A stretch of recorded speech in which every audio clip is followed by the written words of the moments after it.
Good morning, everyone. My name is Vicki Jungers, and it is my great pleasure this morning to welcome you all to the Sierra Foothills Unitarian Universalist Church and our Sunday morning service. One of the gifts our previous minister, Rev. Alex, left us with was the new service tradition of telling folks about you visually so that vision impaired people or people that are just listening can have an idea who's talking to you. And being UUs, we are all going to find ways to describe ourselves differently. I am a lifelong white woman who had to apparently circle the sun 66 times before the fates decided I needed to learn what it's like to break a bone. So I'm wearing my shiny new boot and my Fiesta Party overalls today, and I'm really tickled to be here with you all. Ours is a liberal faith with a mission to build beloved community, and I think we're doing a pretty good job. If you're joining with us for the first time, you are most welcome, and I would hope that you will remain after the service for some coffee and conversation. If you're a first-timer here, you might wonder what we're about, and today's service is about love, laughter, and happily ever after. And I will share a UU joke with you as you ponder what this faith is about. The children in a UU church class were drawing pictures one day, and the teacher asked this child, "What are you drawing a picture of?" And the child proudly said, "I'm drawing a picture of God." Well, the teacher said, "Well, that's great, but nobody really knows what God looks like." "Well, they will in a minute," said the child. So if you're curious about SFUU or Unitarian Universalism, I would ask you to pick up a packet in the back, or please come again, as every Sunday here is different. Our summer services are being led by worship team leaders like myself, and starting in September, our new minister, the Rev. Sanjay Hawk, will be with us, and we're all getting really excited about that. A quick couple of announcements this morning. Next week on August 4th, we have the pleasure of having the Reverend Kevin Allen Mann with us in the pulpit. Reverend Mann serves as an affiliated community minister for the First Unitarian Church of Oakland and organizes the Bay Area drum group, the Diverse Revolutionary UU Multicultural Ministries, and as a queer person of color whose parents immigrated from the Visayan Islands in the central Philippines, his ministry is rooted in centering people from the margins and helping us all grow in solidarity and connection with the concept of beloved community. So we're really excited that he can be with us next week, and I hope you'll join us and support his trip up here. Our new minister, Rev. Sanjay, will be joining us just to participate and be an audience member during the service on August the 4th, but she will be here to visit and say hi. So if you want to meet her and have not met her, she'll be here during social hour on August 18th. And also next week, we'll hear more. That same afternoon, we're going to have a committee council meeting. A committee council meeting used to be just the chairs of the committees, but we're going to open it up this year, I believe, to people that are interested in leadership work at the church. So we're going to have a lot more details about that next week, but that's a great date to keep on your calendar, August 18th. Today, after the service, the fundraising team is going to meet for a little bit just to kind of brainstorm and spitball some ideas. So after you grab a cup of coffee and stuff, if you're interested in doing that, you don't have to be a permanent member of the committee. You're welcome to just come and share some ideas, and they're going to, kind of brainstorm. And they'll just meet down here in the front of the sanctuary, 15 or 20 minutes after the service. In UUism, we believe strongly that it takes a village, and volunteers are our backbone. And this morning, the people who stepped up to be our spine today are Linda and John down back at the tech table. And I'm sorry I didn't see who was welcoming. We have welcomers this morning. John and Val Bowman were our welcomers this morning. And Ann Dennison, I did see Ann, but Ann's here so much, I'm like, not sure if you're working. And of course, Patty and John McCall was willing to help today. I'm also tickled to be joined today by Eric Howe and my mom. And I hope if you're coming for the most deep spiritual lesson, you're probably not going to get that today. It was a long week for me. I actually feel pretty good, but I had no idea how exhausting it is to run around on crutches.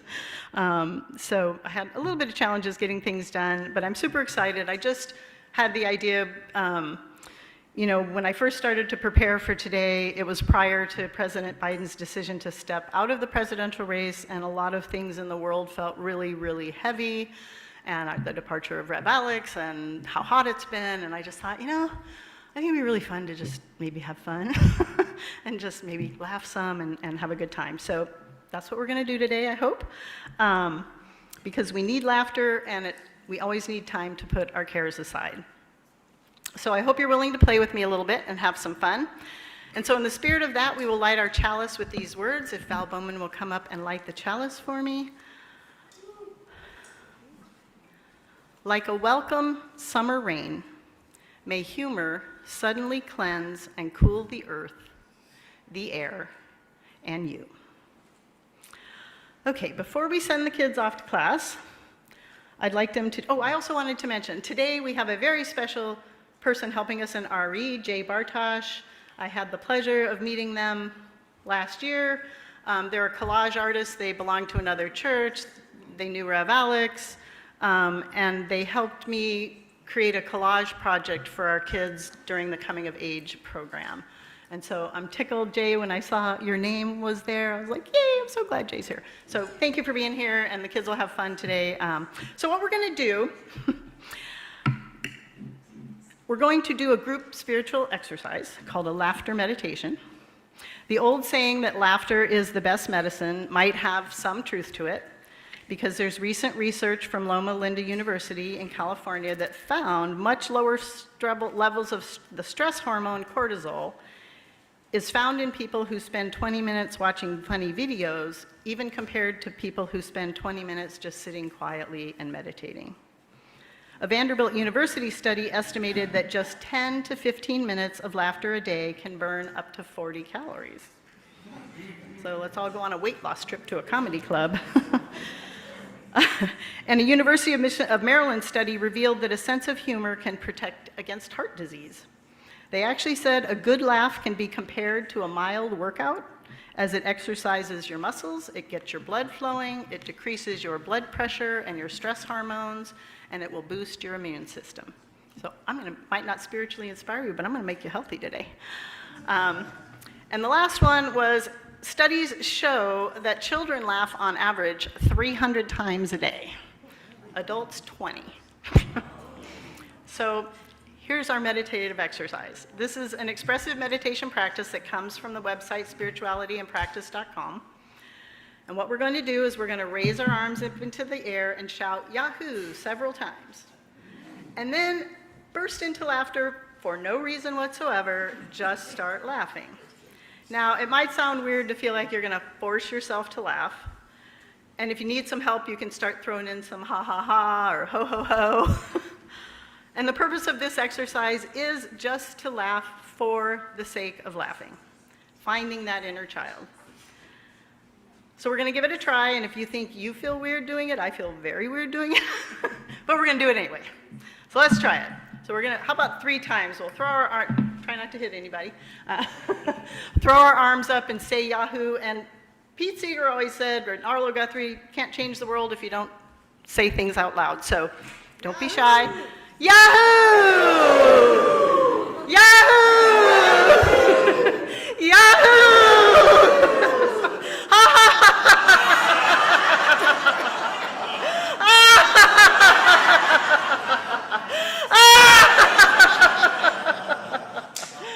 Okay, that was pretty good.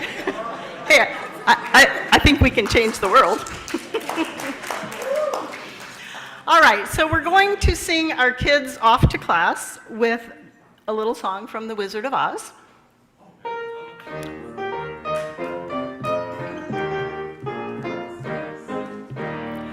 Ha ha ha, ho ho ho, a couple of tra-la-las. That's how we laugh the day away in the merry old land of Oz. Buzz, buzz, buzz, chirp, chirp, chirp, and a couple of la-dee-das. That's how the crickets crick all day in the merry little land of Oz. Ha ha ha, ho ho ho, ha ha ha ha ha ha. That's how we laugh the day away in the merry old land of Oz. So you guys, kids, you're welcome to go with Joan and Jay. Jay's a historian for Placer County. They're going to go for a walk and learn some things about Placer County and some historical things in town. Stevie's like, I know Jay. Oh, she wants to go. Well, if the child is calling you, feel free. All right, well, now that we're warmed up, I would invite you to rise as you're willing and able and join me in singing the 59th Street Bridge song, also known as Feeling Groovy. You'll never know I was a student of the 70s.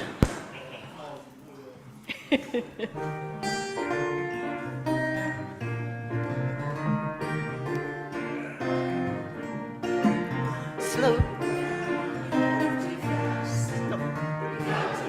The morning lass just kicking down the cobblestones, looking for fun, feeling groovy. Da da da da, feeling groovy. Hello lamppost, what you knowin'? Come to watch your flowers growin'. Ain't you got no rhymes for me? Do-do-do, feeling groovy. Ba-da-da-da-da-da-da, feeling groovy.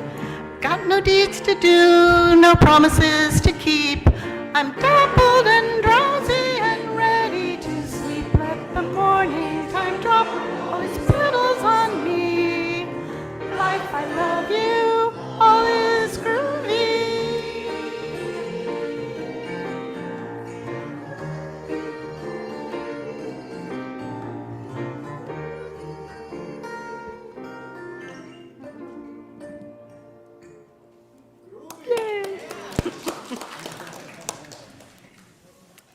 The service today, in the spirit of humor and laughter to lift our souls, I won't actually be giving you a sermon or a reflection today, but instead, with a little help from my friends, we'll be offering thoughts, some funny stories, and maybe another joke or two. And to start us off, my mother was willing to join us today.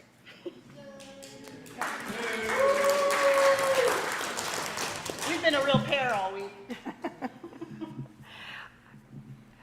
I think that many of you know that the practice has usually been to introduce ourselves. And because of those who are visually impaired, or those who are on YouTube, or have just been here for the first time. So I'm going to introduce myself. My name is Joyce Sanders.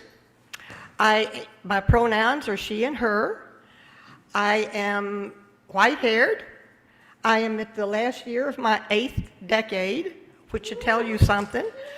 I am the proud matriarch of a very large family, and soon to have my 6th and 7th great-grandchild. So that tells you a little bit about who I am. I am wearing a dress today. For the first time, I have worn a dress in a long time. So today, I'm going to tell you a story about Forrest Gump. Now, Forrest Gump dies and he goes to heaven. He meets St. Peter at the gate. St. Peter says, whoa, just a minute. It's been a little bit too easy to get into heaven lately. And so now we're asking everybody 3 questions that you need to answer. And Forrest looks up and smiles and says, okay. So he says, the first one is really pretty easy. We'd like to start you off easy. So what are the 2 days in the week that start with the letter T? Forrest smiles and he says, today and tomorrow. Well, St. Peter says, didn't quite expect that, but he said, I'm afraid now my second question is going to be much more difficult. So, are you ready? Forrest nods and he says, how many seconds are there in a year?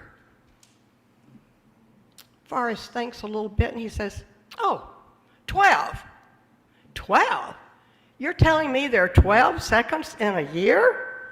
And Forrest smiles and says, the second day of January and the second day of February and the second day of March, and there are 12 of those.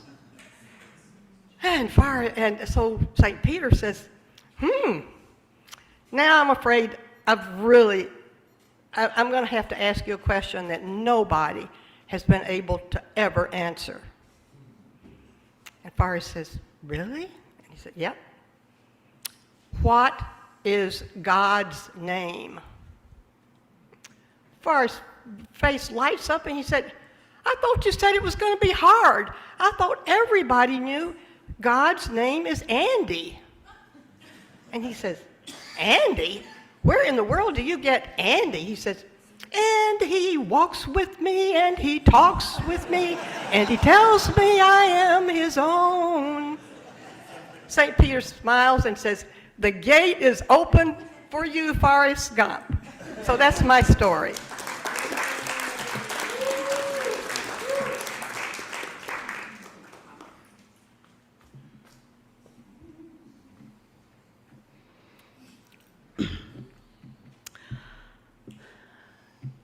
So one year, I put this picture up. That's a picture of my father and my 4 sisters in stair-step order as we frequently stood on a regular basis for pictures. So I'm the second one from the top.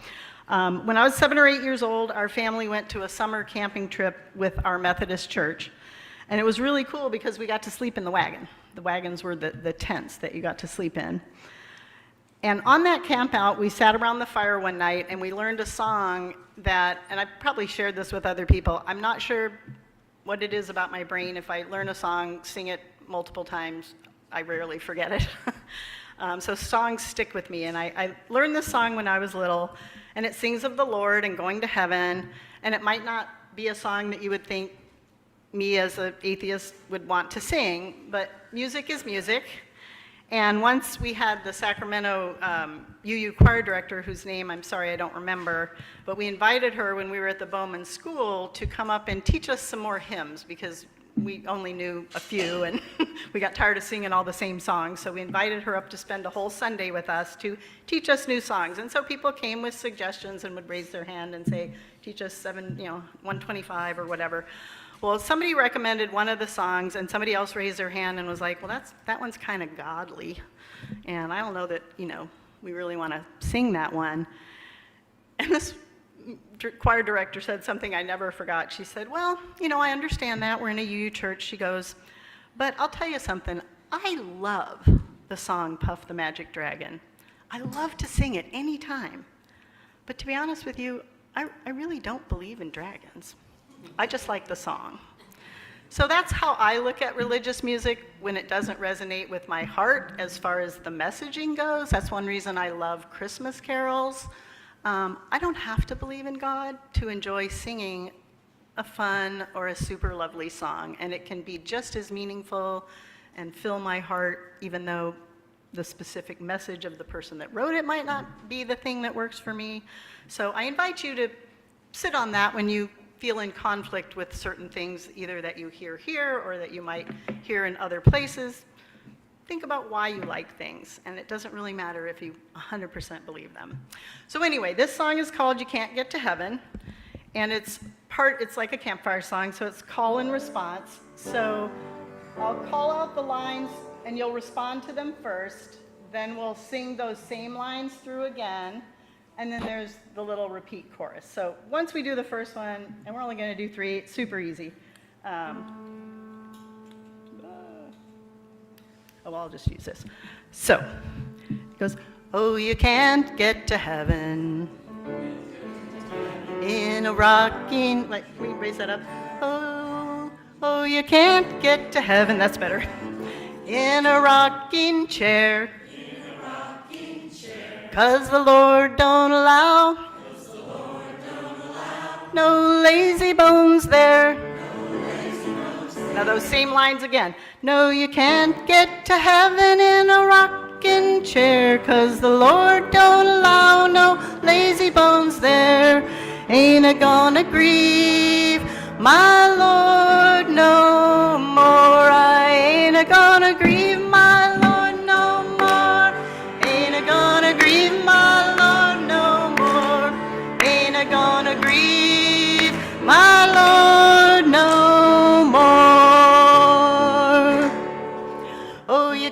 get to heaven on water skis, 'cause the Lord don't allow no wobbly knees. Oh, you can't get to heaven on water skis, 'cause the Lord don't allow no wobbly knees. Ain't a gonna grieve my Lord no more. I ain't a gonna grieve my Lord no more. Ain't a gonna grieve my Lord no more. Ain't a gonna grieve my Lord no more. Now I like this one best, and I might need this one. Oh, when you get to heaven, before I do, dig me a hole and pull me on through.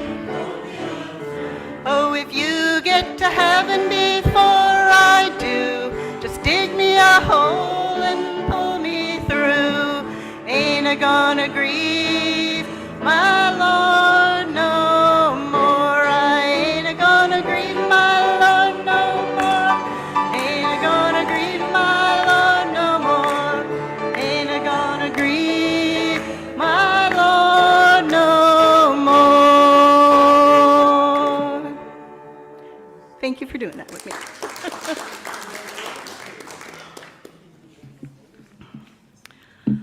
One of the traditions or rituals that we have with this UU faith is creating a time to share our joys and our sorrows.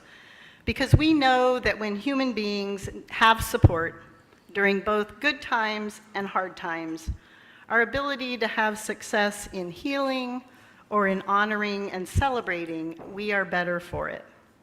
And we have this book in our foyer every Sunday, and you are invited to write in it anytime. If there's something in it that you would like to share, a joy, a sorrow, a concern. Our only caveat is if you're sharing personal information about someone else, that they're okay with that. Because we do share them publicly, and we put them in our e-beacon, which goes to people beyond this community. In the past, sometimes we used a bowl, and we had water, and you could put a stone in the water. And we used that symbolism of the rippling circles of water to represent how, when we share, it ripples out and it does connect us to one another.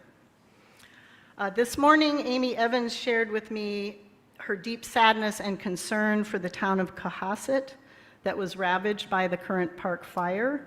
For those who went, the SFUU camping trips were at a lovely property there in 2022 and 2023.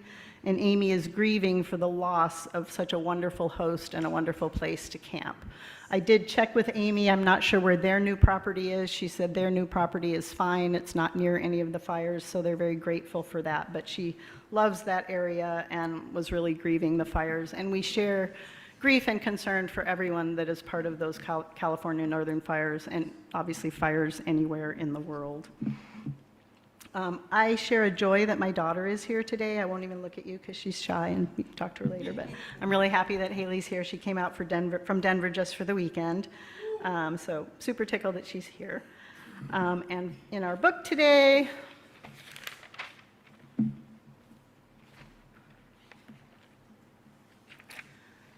Joan Harris shares her joy. They were able to spend a few days in Pacifica before celebrating her mom turning 90. And Janine Manier shares with us that she was not allowed to sing at her mother-in-law's funeral. Why, you ask? Because the priest thinks that Over the Rainbow is a gay song. Oh, how sad, Janine. The rainbow has the same colors as the pride flag. Oh my God, doesn't he know the rainbow came first? Isn't he a God person? Who made the rainbow, God? Just saying. Got some questions for that minister. But I'm sorry you didn't get to sing, Janine. That makes me sad. It's always lovely to be able to share a gift with people who are mourning a loss. So for our pastoral song this morning, I thought we would sing Sing and Rejoice. And even though it's a 4-part harmony, we'll do it in 2. So one side, the other side. And we'll sing it through once, and then we'll just sing it through once more as a round.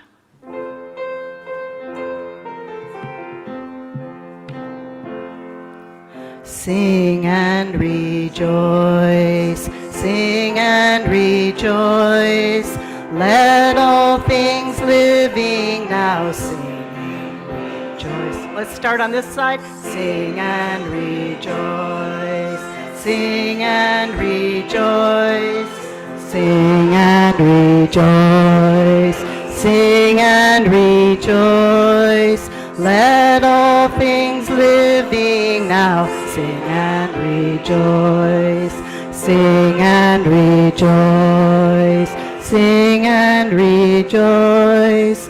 Let all things living now sing and rejoice. Eric, I'll have to have you teach me how to balance that as a conductor. Thank you. So when I was looking for material and thinking about this, and I honestly had a super challenging week. I haven't been in a lot of pain. I just had no idea how exhausting being injured on one leg is. It's exhausting. So my brain wasn't working really well this week, and I was looking around for materials and stories, and I bought a Chicken Soup for the Soul, stories that make you laugh, and I thought, I'll get all sorts of material. And then I found a sermon, a full sermon, which I'm not going to share the full sermon with you, but it was a full sermon by the Reverend Dr. Tony Larson from the Unitarian Church in Mequon, Wisconsin, titled Herding Cats and Other UU Humor. I'm like, oh, okay. So I wanted to share a portion of that with you. Last week, Joan shared her favorite UU joke. Why are UUs so bad at singing hymns? Because they're always looking ahead to see if they agree with the words. And there are a lot of UU jokes in which we frequently poke fun at ourselves, but I think sometimes it's because UUs often find it hard to define ourselves. And here's what Rev Larson has to say about UU humor and the possibility that you're maybe downgrading our faith or not sure. He says, clergy through the centuries have often been called pastors, the pastor being the Latin word for shepherd. And a congregation has often been called a flock. Yet sheep have the reputation of being, well, easily led, and dare I say, sheepish. And since we Unitarian Universalists tend to take pride in our independent views and don't believe something just because a minister told us, we tend to bristle a little bit at being called a flock of sheep. So if we're not a flock of sheep, what other metaphor might we use? Well, some years ago, someone came up with the expression, trying to lead a group of UUs is like trying to herd cats. And it occurred to me that it might be interesting to look at some of the jokes and metaphors that people use to describe us, and that we ourselves sometimes tell other people about us, and see what truths or perhaps misconceptions there may be in some of these expressions. I'll call them the 4 elements of religious jokes. The cat metaphor may be particularly instructive in this regard. Like almost all jokes about UUs, the herding cats has one of 4 elements: truth, falsehood, humility, and pride. There's a truth there. UUs do tend to be independent thinkers, so herding cats is an appropriate metaphor. There's a falsehood or a misconception in that herding cats metaphor could lead you to think that UUs can't cooperate on anything, but we clearly do. We know we do. And there's an element of making fun of ourselves in that we're admitting to a certain streak of stubbornness. We're saying, in effect, that we may be too cantankerous for our own good. And that seems to be a case of humility or self-deprecation. But then there's also a bit of pride there under that seeming self-deprecation, because we're saying that yes, it may be hard to get us all to agree on one thing, but that's because we're so smart. We like to think things out, and we're open-minded, and we're willing, and we want to consider different points of view so that we have greater understanding. And we're nonconformists. We just don't run with the crowd. In the spirit of nonconformity, one of the things I love about Unitarian Universalism is that we are not afraid to push boundaries, to not always have to be politically or socially correct, to be able to have a minister occasionally who uses a swear word without having to swoon and apologize because we value the fact that we're imperfect and we get angry and we get frustrated, that our intellects, our feelings, our anger, our humor, they all have a place not just in our humanity, but in our spiritual practices. Whether we wear coats and ties, stoles or high heels, whether we say ethereal things or shocking things, when they are a part of our spiritual exploration and journey, isn't that the point? As long as we maintain our commitments, our principles, and our loving goals. So I invite Eric Howe to come up now and share a story with us. When he asked if I thought it was an acceptable, funny story to share, as he thought other churches might excommunicate him for it, lucky him working with Vicky the atheist who thinks everything's okay if you're willing to stand up here. I said, sure, I love it. So this one is on me if you decide otherwise. Because even back in the early days of UUism and the Universalists and the Unitarians were sorting things out, the revered UU guru, Thomas Starr King, is credited with saying, the Universalists believe that God is too good to damn human beings. The Unitarians believe that human beings are just too good to be damned at all. So whichever of those perspectives resonates more with you, I don't see us getting damned today in the healthy pursuit of laughter. So come on up, Eric.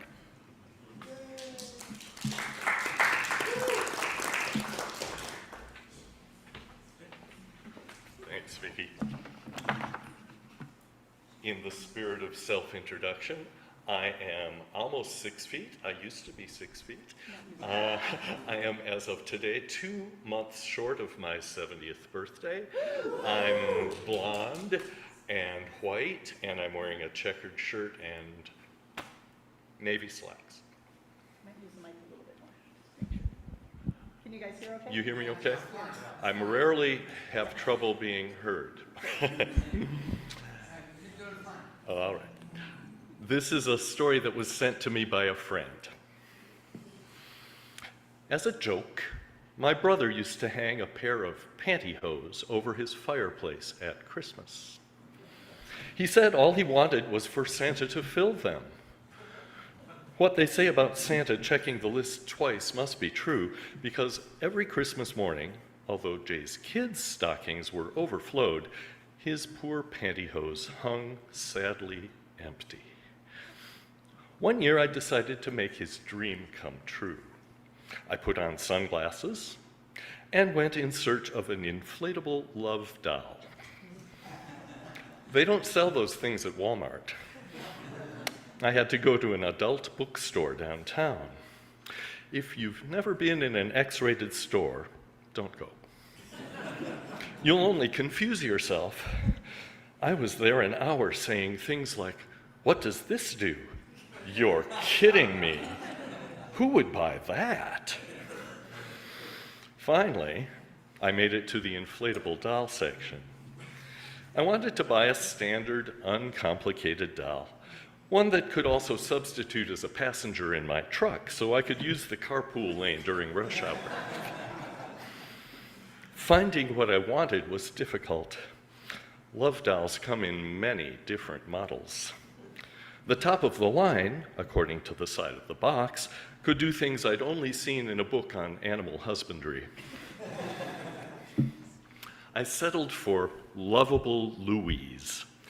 She was at the bottom of the price scale. To call Louise a doll took a huge leap of imagination.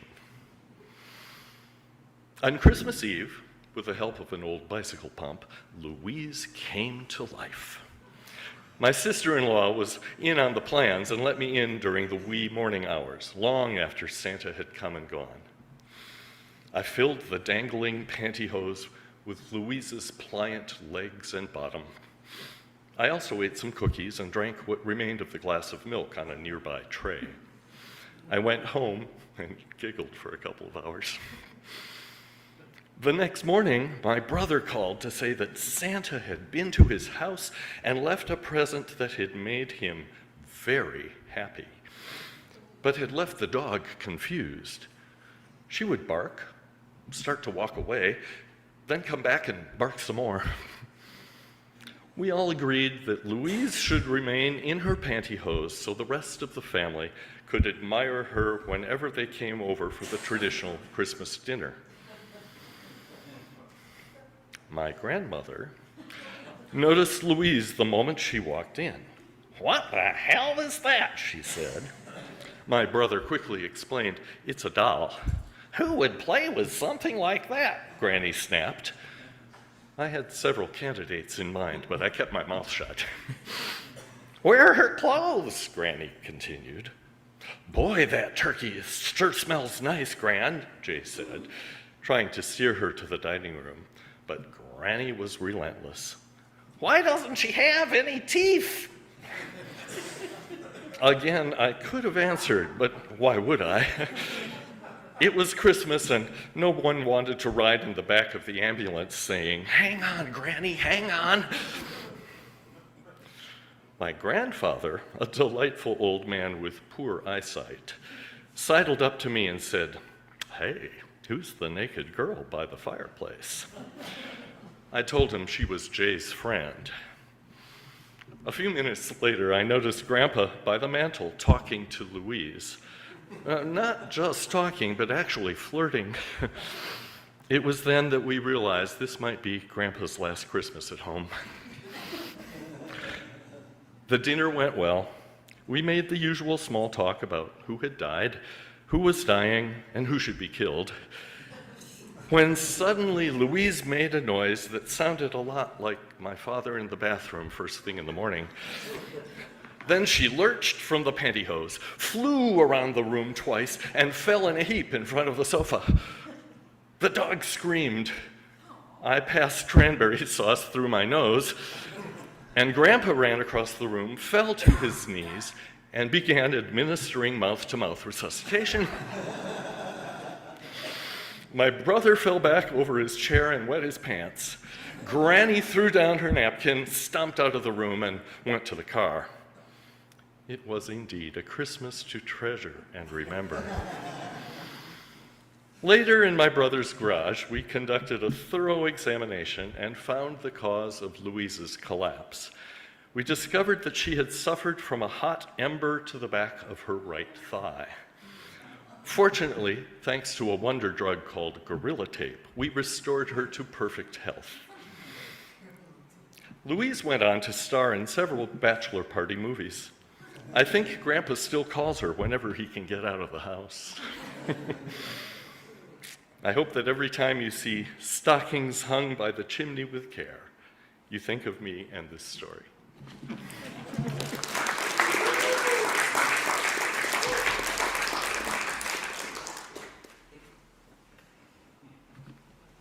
Every family is so different.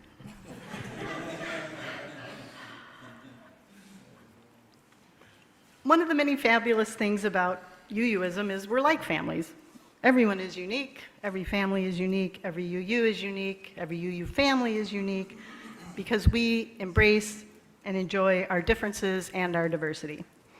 But we also need to remember that we have things in common, not just here at SFUU, but with all UUs around the world. So if you ever wonder, am I really a Unitarian Universalist? You can ask yourself a couple of these questions. Have I ever been part of a Sunday service where there was belly dancing? Have I been to a service on Halloween to explain to everyone the pagan significance of their costume? Do you get mail from committees you didn't even know you were on? You probably know at least 2 people who are upset that the trees had to die for your 75-year-old church. You might consider Millard Fillmore, who most people don't even know, you might consider him as one of the greatest United States presidents because he was a Unitarian. If you're ever unsure about the gender of God, if you think the Holy Trinity is reduce, reuse, and recycle, or if you hear the word owl and never think about the bird and think about the programs we run here. So those are all just some of the things that make us all Unitarian Universalists.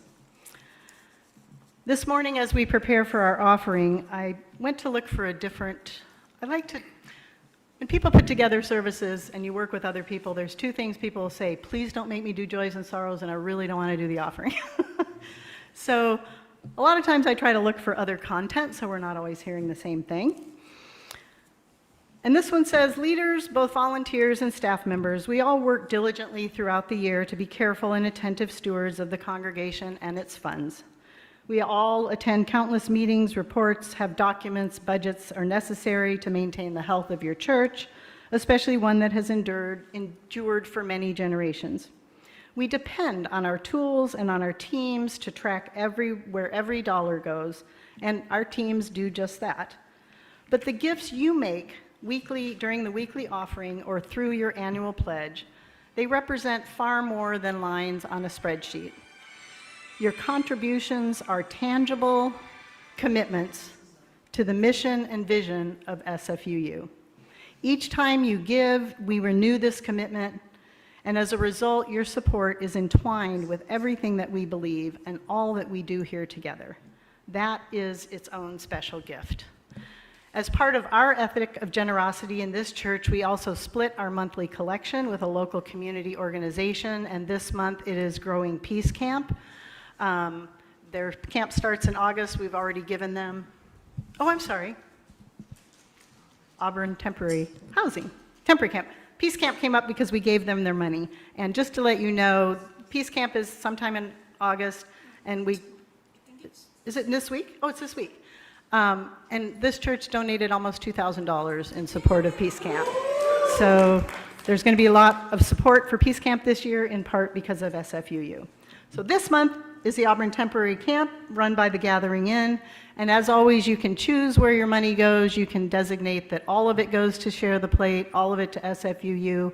If you make neither designation, we just split it in half. But the choice is always yours. This morning, while we take the offering, it is a song, but every time I've heard this song, I haven't really understood the words. So I thought I would kind of poem rap it to you.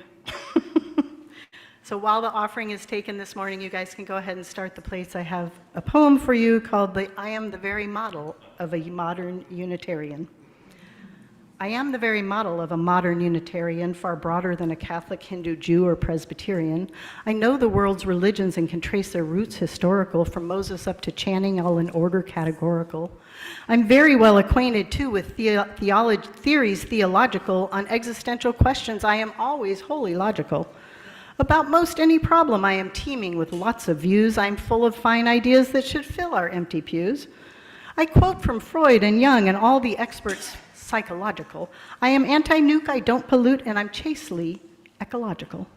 In short, in matters spiritual, ethical, material, I am the very model of a modern Unitarian. I use the latest language, God is never Father or Lord, but ground of being, source of life, or almost any other word. I never pray, I meditate, I'm leery about worshiping. I serve on 10 committees, none of which sometimes seem to accomplish anything. I give to worthy causes, I drive a gas-conserving car, I have good UU principles, although I'm not always sure what they are. I'm open to opinions of profound or broad variety unless they're too conservative or smack of righteous piety. I formulate agendas and discuss them with the best of them, and don't ask me to implement, we leave that to the rest of them. In short, in matters spiritual, ethical, material, I am the very model of today's religious liberal.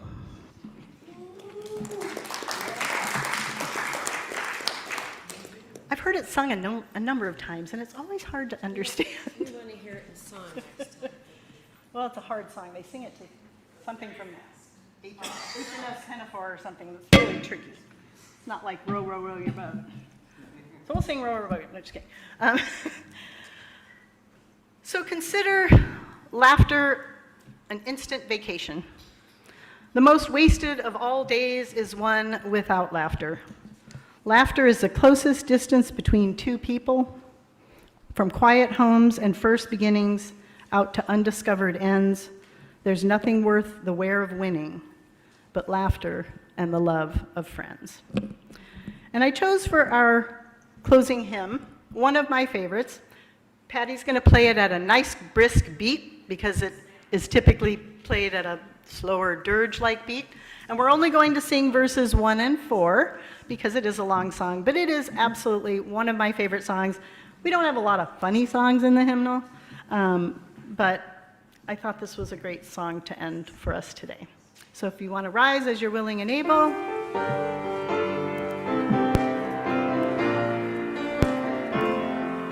We laugh, we cry, we live, we die. We dance, we sing our song. We need to feel there's something here to which we all belong.